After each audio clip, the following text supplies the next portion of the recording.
Teresa's name. He just said my sister. Unlike that, though, she doesn't even get into who she's talking about. But I mean, it's pretty obvious she's talking about her brother. She starts to talk about a page from her diary. Ooh, we're going to get into Miss Giudice's diary. The TreHuggers are very excited for this, aren't they? Many of them attended the show, and I'm really happy about that for the TreHuggers. So she says, that all she wanted as a little girl, and I believe this is true. This is Teresa's diary, so of course it's true. All she wanted as, a child is to make her parents proud. I actually really do believe that. Come on, that's Teresa. Look, Teresa's a good girl. She is a good girl. I'm sorry, she is. Love her or hate her. She's annoying at times. She's not so nice at times, but she's a good girl. She says family's everything.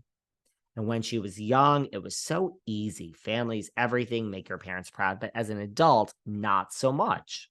Well, gee, I wonder what and who you could be talking about. For two people that aren't speaking, I mean, they certainly talk about each other a lot. There's people I'm not speaking to at this moment, nor will ever speak to again. I don't talk to them. I don't think about them. They don't enter my thoughts, although they are right now, but that's another story.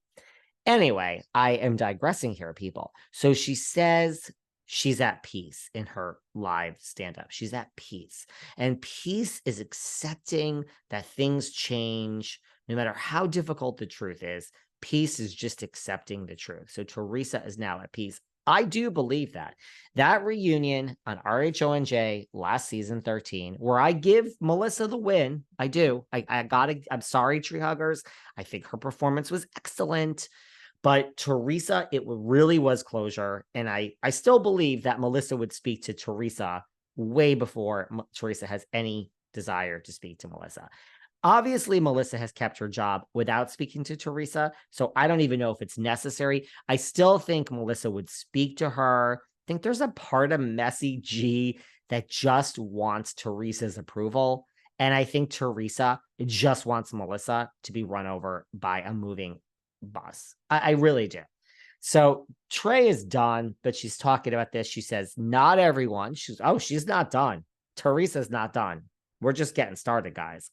She says, not everyone shares the same values as her. Her values are love, honor, and respect. And not everyone values love, honor, and respect. She says some people, and she's mentioning family, no longer value honor and love and respect. Okay, just say the name Joey Gorga. Just say it, Josephina, the little guy. Pick a name. You're obviously talking about him. She keeps going. These people are jealous, they are treacherous, and they are evil. And I'm not done yet. As Teresa, she says their hearts are filled with hatred. So she's telling a live podcast audience, which, mind you, I think this won't be cut from the show because it's clear she's talking about Joey, that he is jealous, treacherous, evil, and his heart is filled with hatred. Wow. So there you go. So Teresa isn't so innocent. Joey isn't just using Teresa's name for clicks and tickets. She's doing the same exact thing. And we are not going to see it play out because they're not speaking. The cast is heading later this month to the Berkshires. They're heading up there for their cast trip. Will Dorinda Medley make an appearance? We've always said Dorinda on RHONJ makes sense. It makes sense. Dorinda is an OG gangster. I mean, she's not an OG of New York, but she's a gangster. And I think Dorinda would be great on New Jersey. It's not going to happen. I mean, she's not going to be a cast member there. She's busy on New York. But I think I have a weird feeling maybe Dorinda will make an appearance, right? She's friends with Marge. She knows Teresa. We might see some Dorinda in the Berkshires. But we're not going to see, I've said it before, and it's just, we're not going to see a showdown between Melissa and Teresa. Like, that's already happened. Now, Dolores, yeah, we have a cast member named Dolores Catania. Did you guys forget? Miss Neutral. Sometimes we forget she's so neutral, that Dolores.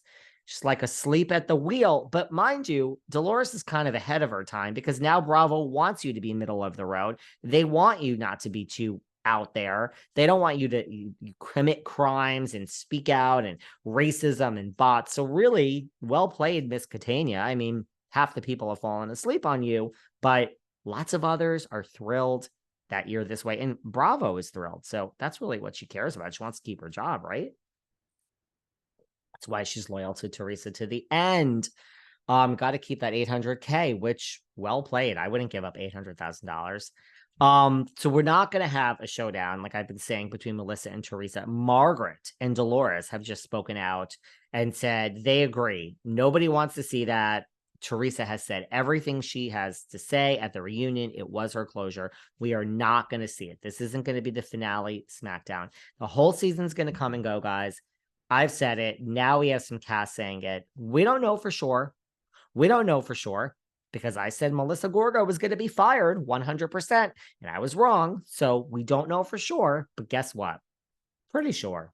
My crystal ball, sometimes it falls off the desk, it rolls under the next desk, it has cracks, and it's off. But today, the crystal ball is right here. You can't see it. It's off camera. It's next to my coffee, and my crystal ball is pretty, we're having a good day here. It's pretty accurate. So we ain't going to have a showdown between Melissa and Teresa at all.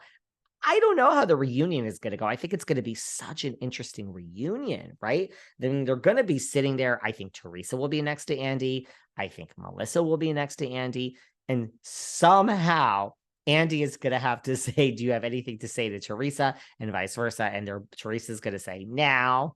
And Melissa will say, well, there you have it, Andy. And that'll be it. And I think the whole reunion is not, I mean, we can't have a whole show that's not about them the whole season and then the reunion's about them.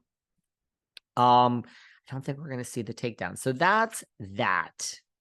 Speaking of takedowns, the one, the only Miss Danielle Cabral, I got to give it to you, TreHuggers. I got to give it to you. And I'm not even being sarcastic.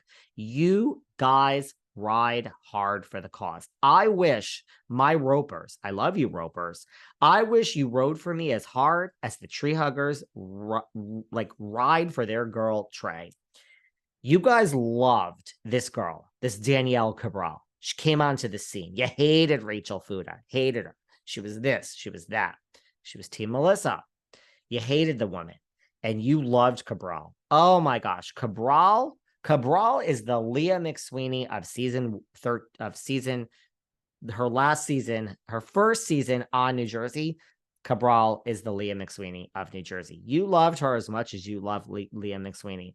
And just like Leah McSweeney, and I mean, mind you, very smart people listening to turn on McSweeney for so many reasons. And we don't have time to talk about all those reasons here today about why we all opened our eyes season 13 and said, that Leah McSweeney isn't what we quite thought she was.